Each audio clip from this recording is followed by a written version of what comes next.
Pedang tidak membuka hati. Paksaan tidak membuka hati. Sebab itu Tuhan menyebut qad tabayyana minar rusyd. Sebab ar-rusyd dah ada. Hidayah sudah ada. Kenapa kita perlukan pedang? Pedang tidak penting. Yang penting adalah al-ilmu wal-aqlu. Kita bercakap dengan akal mereka dan minda mereka.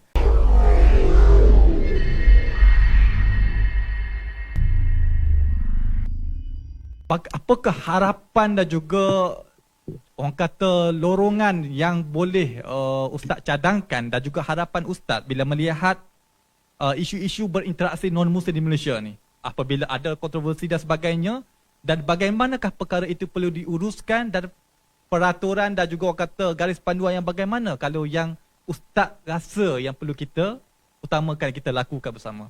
Silakan Ustaz. Ya, isu ini sebenarnya isu antarabangsa. Kalau dahulunya di Azhar kita mengadakan dialog. Di Azhar di antara di Mesir kita melihat masjid tepi gereja dan hidup dalam keadaan aman. Walaupun ada kadang-kadang pengeboman tersebut tapi dia jumlah yang kecil. Kerana tidak timbul isu loceng bunyi ke sini timbul. Kerana Dr. Daniel pun terlalu lama kita faham Islam macam tu. Dan saya itu 6 bulan makan sembelihan ayam Kristian masa di sana, tak muka sama je. Kita bagi salam, dia jawab salam. Kita beli, rupa-rupanya dalam tu ada gambar apa Maryam dukung Isa. Jadi Kristian punya. Tapi di sana ulama fatwakan tidak mengapa. Jadi asasnya ialah kita membuka pintu dialog. Dialog ini kita kurang lakukan. Kita jangan ikut gaya orang politik. Orang politik ni dia ada interest dia sendiri. Dia untuk meraih pengikut, tetapi kita mesti dipanggil hiwar uqala. Dalam setiap agama dia ada orang-orang yang sederhana, orang-orang yang berakal, yang secara fitrahnya dia, kalau kata ulama, kalau kita berfikir secara fitrah dan akal tanpa wahyu pun kita akan jumpa natijah yang sama. Kerana wahyu diturunkan untuk diimani oleh akal, bukan untuk diingkari. Itu Syekhul Islam Ibn Taymiyah, dia kata apa? Khuliqal aqlu liyaltadza bil haqq. Akal itu dicipta untuk orang kata apa? Untuk dia merasakan kelazatan dengan kebenaran. Sebab itu Imam Ibn Rushdi dia karang kitab Faslul Maqal untuk menghubungkan syariah dengan akal, dan tidak akan bertembung akal dengan syariah sama sekali. Kerana nurun ala nurin, cahaya wahyu ke atas cahaya akal. Sebab itu dalam Muqaddimah Al-Mustasfa Al-Ghazali rahimahullah, dia menyatakan bagi mereka yang tidak beriman dengan Rasul, mereka ini Rasul mereka adalah al-aqlu. Jadi akal itu yang menentukan baik dan buruk. Sebab itu dalam kita pengajian teologi kita belajar ilmu tahsin dan takbih untuk menyatakan hadza syai'un qabih wa hadza syai'un hasan. Ini baik dan buruk. Sebab itu Sayyidina Ali dengan menggunakan akalnya dia tak minum arak. Abu Bakar dengan menggunakan akalnya, the power of mind itu, dia tidak menyembah berhala sebab bagi dia berhala kita cipta. Sebab itu akal ini dia satu makhluk yang luar biasa. Kalau mereka menggunakan al-aqlu itu sampai yang disebut dalam falsafah al-aqlu fa'al, dia mampu sampai ketinggian wahyu. Makna dia boleh faham wahyu itu. Kerana wahyu tak akan menentangi akal sebab wahyu diturunkan oleh Allah dan akal dicipta oleh Allah. Maka di situlah kata Al-Imam Ibn Rushdi, akal tidak akan menentang wahyu, bal yushahiduhu. Bahkan akal akan menyokong wahyu, tapi bukan akal individu. Dia panggil qanunul aqli. Sebab itu Al-Imam Ibn Taymiyah ada mengarang satu ensiklopedia yang besar, Dar'u Ta'arudin Naqli wal Aqli. Bagaimana konsep metodologi untuk kita nak menentang ataupun menolak konsep percanggahan akal dan wahyu. Sebab itu tak akan ada kajian sains yang 100% tepat bertentangan dengan wahyu. Kerana wahyu itu dia datang untuk dibenarkan oleh akal. Mustahil akal akan menentangnya. Tapi yang menentang itu adalah al-aqlu yang tidak betul. Qawanin. Sebab itu kita melihat bila kita berdialog dengan mengutamakan hak-hak insaniyah, dan itu yang kalau kita baca Al-Quran dan juga sunnah, insaniyatul daulah itu, baru ni Jakim buat keluar risalah pada Sayyidina Ali, walaupun banyak orang petikai, tapi kita tak naklah bincang isu sanad, tapi kita bincang isu the point itu. Akhuka fil fil insaniyah. Itu warid dalam Al-Quran. Apabila Al-Quran menyebutkan wa ila akhahum Syuaiba. Kepada kaum Syuaib itu, Syuaib dinamakan sebagai akhun. Sedangkan kaum Syuaib itu kafir. Bukan Islam. Jadi akhun, Al-Qaradawi bila dimuraikan ayat ini menyatakan akhun fil watan. Jadi kita adalah saudara. Bahkan dalam hadis menyebutkan kullukum li Adam. Secara saintifik betul lah kita bukan daripada binatang. Kita punya kromosom kita 46, tak ada 48. 48 jadi apa tu? Jadi khinzir ke 48? So, dengan adanya kromosom itu membuktikan kita semua adalah saudara. Jadi hiwar yang pertama sebagai fiqh hiwar ini mempunyai beberapa syarat. Yang pertama, ihtiramul muqaddasat. Saya tidak boleh menghina agama lain, saya tidak boleh mencerca. Bukan setakat tak boleh mencerca, syaitan pun kita tak boleh cerca. Dalam hadis Abu Dawud, Rasulullah bersabda, la tasubbu syaitan. La tasubbu dik, la tasubbu dahar wa ana dahar. Jadi secara istiqra' dan induksinya, maki ni bukan setakat orang manusia, syaitan pun kita boleh maki. Walaupun dia musuh kita sebab tak ada faedah maki syaitan. Kalau kita bil hikmah wal maki wal hamun, tak akan ada kesudahannya. Jadi kita mesti mengetahui ihtiramal muqaddasat. Apa kemuliaan? Dan Dr. Muhammad Imarah, seorang pakar teologi dan falsafah, menulis satu kitab itu, Ihtiramul Muqaddasat. Dan yang anehnya, Al-Imam Muzani kata apa?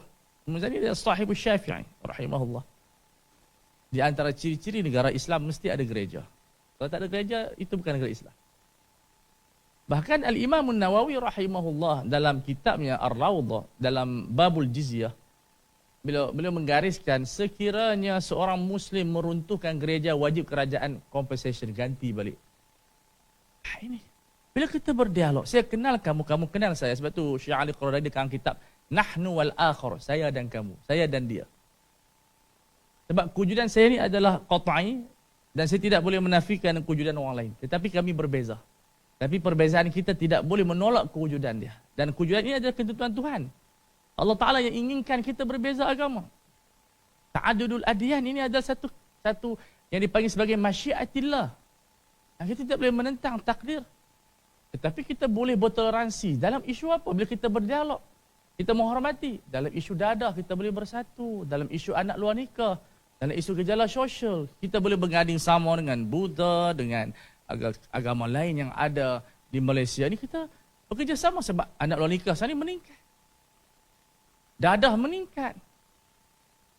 Jenayah meningkat. Di situ kita boleh bekerjasama. Ini yang dibuat di Al-Azhar. Yang dibuat di negara Arab. Tetapi kita masih konservatif, masih membicarakan peperangan. Kita masih membicarakan cerita nenek kita bergaduh 7 keturunan dulu. Sedangkan kita keturunan yang ke-7.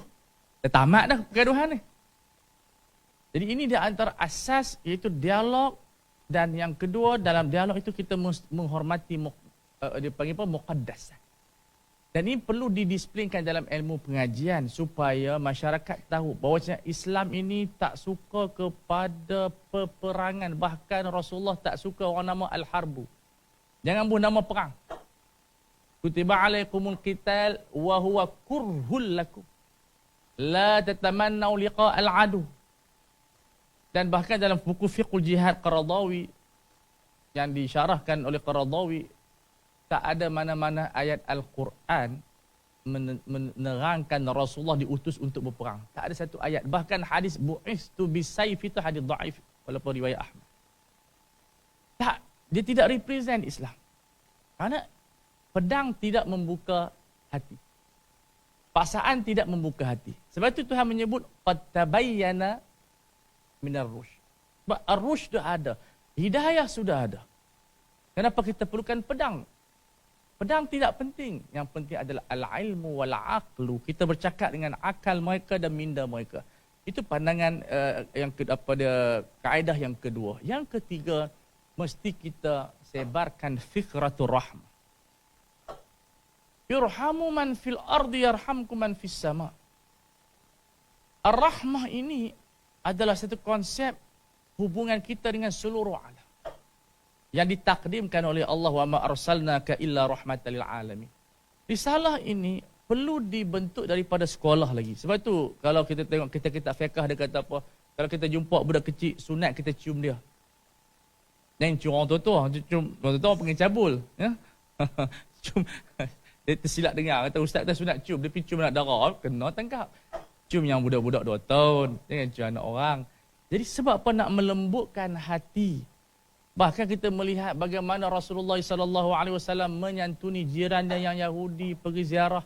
Rasulullah ini subhanallah jiwanya itu alam nashrah laka sadrak. Kalau kita belajar leadership, alam nashrah laka sadrak itu penting. Sebab apa? Kalau kita jenis hati sempit, kita berdendam je dengan orang. Jadi umat Islam ini perlukan kepada kaedah irhamu man fil ardi, dan rahmah ini bukan hanya kepada orang Islam, kepada semua makhlukat.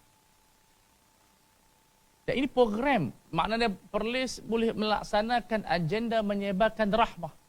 Sayang orang, Assalamualaikum, Waalaikumsalam. Kerana ia maqasid Islam yang sangat besar. Kalau kita tidak, kita ni mesti ada engsel. Kita dipanggil Hamzah Wasal. Hamzah Wasal kita, mereka buat satu gambar tu.